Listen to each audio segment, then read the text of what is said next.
मेरा नाम आरव है। आज मैं एक बड़ी कंपनी का सीईओ हूँ। पर जो रात मैं आपको बताने जा रहा हूँ, उस रात मैं सिर्फ एक डरपोक, गुस्सैल और नादान बेटा था। उम्र थी महज 24 साल। साल था 2014। मैं दिल्ली में पीजी में रहता था। पढ़ाई पूरी करके नौकरी की तलाश में था। घर गांव में था, उत्तर प्रदेश का एक छोटा सा कस्बा। पिताजी की मौत हो चुकी थी। घर में सिर्फ माँ थी और छोटी बहन रिया। माँ दिन रात सिलाई करके हम दोनों को पाल रही थी। मैं हर महीने घर से पैसे मांगता और गुस्सा करता, इतना भी नहीं भेज सकती जल्दी। एक दिन फोन आया, माँ की तबीयत बहुत खराब है। डॉक्टर ने कहा दिल का दौरा पड़ा है, तुरंत दिल्ली ले आओ। मैंने गुस्सा किया, मेरे पास उस वक्त इंटरव्यू था। मैंने फोन काट दिया और माँ को मैसेज किया, मैं बाद में आऊंगा, अभी बिजी हूँ। रात के 11 बजे फोन फिर बजा। चाचा बोले, आरव, माँ नहीं रही। मैंने फोन फेंका और रोने लगा।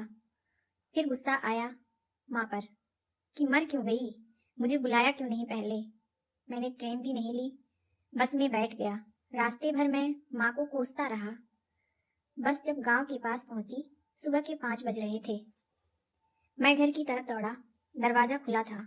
आंगन में माँ का शरीर पड़ा था, सफेद कपड़े में लिपटा। मैं उनके पास बैठ गया, हाथ छुआ, ठंडे थे। पहली बार मैंने माँ के हाथों को ध्यान से देखा। उंगलियां टेढ़ी मेढ़ी, नाखून फटे हुए, हथेलियों पर सिलाई की मशीन की सुइयों के सैकड़ों निशान थे। मैं रो रहा था। तभी मेरी नजर माँ की पुरानी सिलाई मशीन पर गई। उस पर एक लिफाफा रखा था, मेरा नाम लिखा था, आरव के लिए। मैंने खोला, अंदर 2 चीजें थी। एक छोटा सा कागज जिस पर माँ का हाथ से लिखा पत्र, दूसरा 10,000 रुपए। पत्र पढ़ा, माँ की लिखावट कांप रही थी। शायद आखिरी रात लिखा था, बेटा, डॉक्टर ने कहा कि शायद ज्यादा दिन नहीं है। मैंने अपनी सारी जमा पूंजी 10,000 रुपए तेरे लिए रखी हूँ। तू इंटरव्यू देने जा रहा है ना, होटल में रहना, अच्छे कपड़े लेना, बस यही पैसे हैं मेरे पास। मुझे माफ कर देना कि मैं तेरे सपनों के बोझ तले दब गई हूँ। तू गुस्सा करता है ना, मुझे अच्छा लगता है। मतलब तू कुछ बनना चाहता है। बस एक गुजारिश है, जब तू बड़ा आदमी बन जाए तो किसी माँ को मत कहना कि वो बोझ है। तेरी माँ जो आज रात को शायद सोते सोते चली जाए। पत्र पढ़कर मैं चीख पड़ा।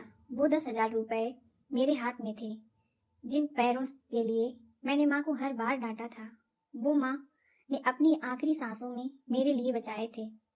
मैंने वो रात माँ के पास ही बैठकर गुजारी। सुबह जब अंतिम संस्कार हुआ, मैंने माँ की चिता को खुद अग्नि दी। लकड़ियां जल रही थीं और मैं बार बार उस पत्र को पढ़ रहा था। उसके बाद मैंने कुछ फैसला किया। मैंने दिल्ली नहीं लौटा, गांव में ही रहा। छोटी बहन को पढ़ाया, माँ की सिलाई मशीन उठाई और एक छोटा सा बुटीक खोला। दिन रात मेहनत की। लोग हंसते थे, पढ़ा लिखा लड़का सिलाई कर रहा है। मैं चुप रहता। 5 साल बाद वही बुटीक एक बड़ा ब्रांड बन गया। आज मेरे पास दिल्ली, मुंबई, बंगलुरु में शोरूम है। नाम है माँ के हाथ।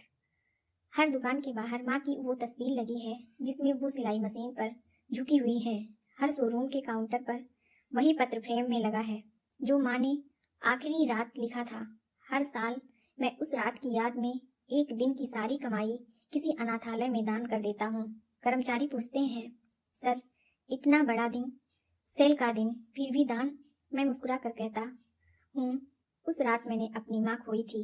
आज मैं उन्हें हर दिन वापस पा रहा हूँ। आज मेरी बहन डॉक्टर है।